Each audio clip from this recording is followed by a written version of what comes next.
नमस्कार मित्रों। कल उड़ीसा में बहुत ही दर्दनाक रेल हादसा हुआ है और हज़ारों की तादाद में लोग घायल हो चुके हैं और पता नहीं कितने लोग ख़त्म हो चुके हैं, कितने लोग अभी ख़त्म होने की संभावना है। सरकार के द्वारा,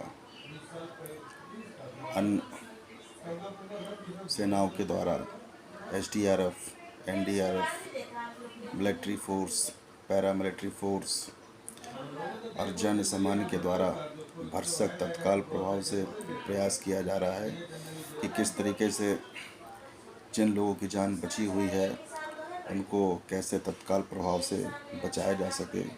किंतु घटना इतनी हृदय विदारक है कि उसके बारे में कितना भी दुख व्यक्त किया जाए, हम समझते हैं वो कम है।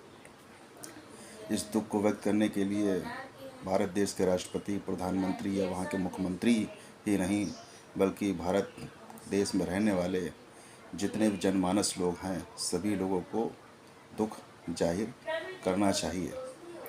ये प्राकृतिक आपदा नहीं है, हमारे हिसाब से ये एक मानवीय त्रुटि हो सकती है। इसके लिए हमारी भारत की सरकारें हों या प्रदेश की सरकारें हों, रेल तंत्र को चुस्त दुरुस्त रखने के लिए भविष्य में बहुत ही प्रभावीशील कदम उठाने होंगे। फॉरेन कंट्रीज़ में हम जब देखते हैं कि वहाँ पर स्पीड को जब वो मेंटेन करते हैं तो एक्सीडेंट्स की संभावनाएं ना के बराबर होती हैं। आखिर क्या वजह है कि फॉरेन कंट्रीज़ में रेल के ट्रेन के एक्सीडेंट ना के बराबर होती है?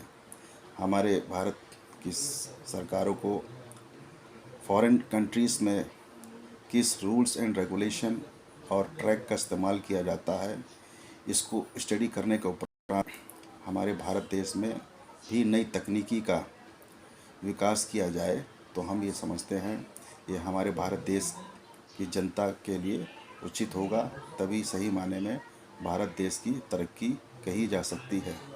अक्सर हम ये देखते हैं छोटी छोटी बातों में ज़्यादातर हमारे भारत देश की जनता जातिवाद को लेकर या सांप्रदायिक दंगों को लेकर या धर्म को लेकर यदा कदा आपस में विरोध करते रहते हैं, जबकि ऐसा नहीं होना चाहिए।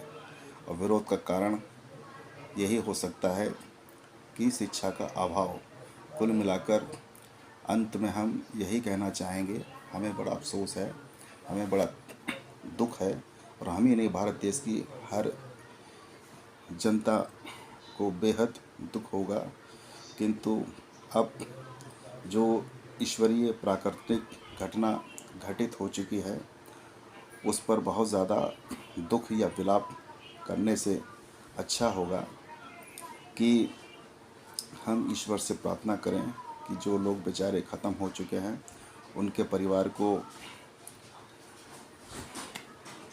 शक्ति प्रदान हो, दुख सहन करने की क्षमता प्रदान हो और भविष्य में किस तरीके से वो अपना जीवन यापन करेंगे, इसके लिए हम ईश्वर से प्रार्थना करना चाहेंगे। और अंत में यही कहना चाहेंगे, ये कोई प्राकृतिक घटना नहीं है, ये एक मानवीय घटना है।